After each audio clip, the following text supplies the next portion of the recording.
My name is Virgie Tovar. I do fat activism work, and this interview is kind of tracing my particular involvement in the work. Like, I'm somebody who does a lot of performance, readings, and a lot of selfies. That's kind of like what I'm known for, and kind of tracing like why that's important to me in the work that I do. So really quickly, I just wanted to showcase that I'm wearing a Miss Piggy ring right now. And Miss Piggy's kind of like my guiding spirit, and I often think to myself, what would Miss Piggy do when I think about how to pursue life. But we're in front of Trouble Coffee right now, which is about 2 blocks from my house, my apartment, really close to the Pacific Ocean, which is where I've lived for about 8 years. I haven't lived in the Pacific Ocean, but I've lived in this neighborhood for 8 years. You know, I wanted to meet here. What was really interesting to me about this place, I wrote about it in a blog called I'm a Fat Foodie, and food is a big part of like my online presence. It's also a big part of just my life. Most of the images that you'll find on my Instagram feed or my Facebook feed are actually of excellent, beautiful, like gorgeous desserts and coffee and food. And Trouble Coffee makes the best coffee in the city, I think. What's been interesting about that relationship is that it's also kind of like a hipster gathering place, like mostly thin-bodied, a lot of white folks, and it's really kind of like a touchstone of the burgeoning like hipster presence in the Outer Sunset, which has traditionally been mostly like Chinese families for a very long time. So this place kind of represents like that shift.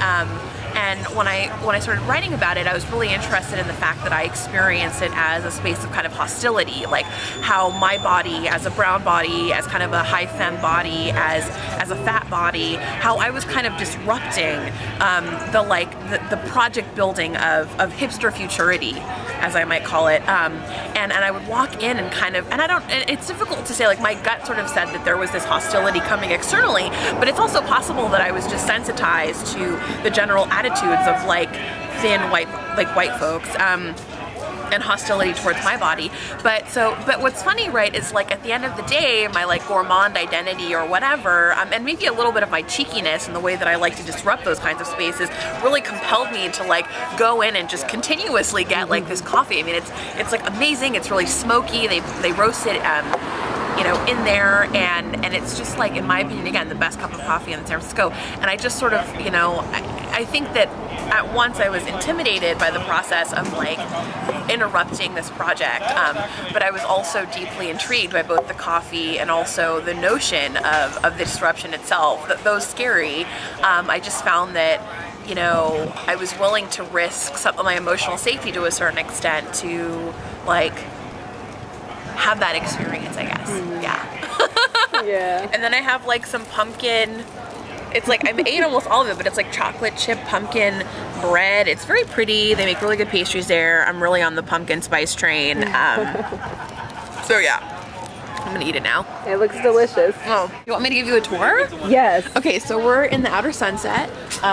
This is actually a really great place because I'm going to be they just opened a small press. Ooh. And they're going to be doing all kinds of amazing work. One of the people who started the press is a prison abolitionist, it's prison activism. And we met at like this poets and writers roundtable that was like quite massively boring, but the good thing that came out of it was that we met.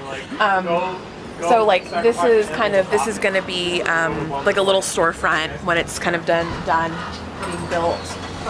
This, just to go back, so this general store, it's so funny. So the Outer Sunset kind of became like a source of intrigue when it was in the New York Times about a year ago, and like what's his name? Michael Kors was like here and shopped here and ate at that restaurant up there. Mm-hmm. And brunch on that corner, it's like on the weekends, it's like a 2-hour wait. So it's really interesting. And if you like flip, if you go across the street, right, like this whole area is like $400 for a sweater, like, and then across the street is like Wonderland and like that Indian cuisine pizza place that's been there forever, and 7-Eleven. And it kind of speaks, like when I first moved to the Outer Sunset, this is what the whole neighborhood looked like. It was like greasy windows and like, I'm like, is this really a karate studio? Like, I've never seen anybody go in or out of it. And it was kind of like, for me, I was like intrigued by kind of like like, you know, the kind of suburban nature of the Outer Sunset, but also kind of the like the potential sort of seediness of it, I guess.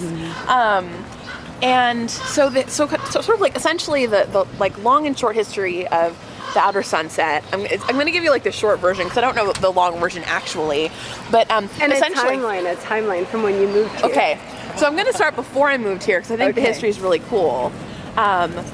So, P.S. a really good crab and garlic noodles here, but but you know, a long time ago, this was one of the last places in San Francisco to be developed. It used to literally be called Outside Lands. And there were dunes that came all the way up for blocks and blocks and blocks. And at the time, like at that time when it was kind of just dunes and stuff, it was kind of overrun by like a motorcycle gang apparently. And they started to develop it. There was a huge influx of Irish immigration. And then the second wave of immigration was Chinese. So, and you know, now there's kind of this like influx of white hipsters essentially.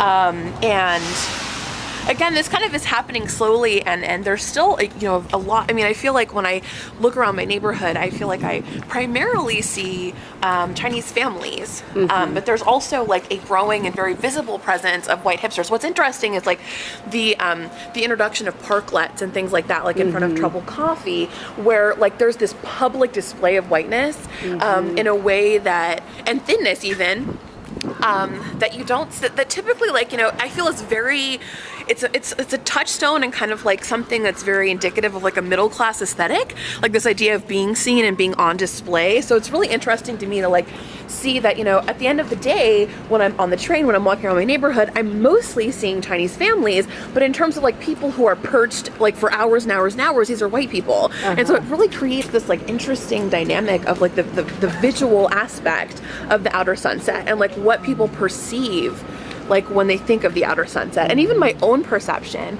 So I moved here about 8 years ago, and you know, I never really thought I would live in San Francisco. I never thought that I'd be able to afford it, but a friend had an apartment that was available, and she was like, oh, you know, why don't you rent a room? It's like $400. I was like, okay. And at the time, I had just stopped being a teacher. I had been working at a continuation school.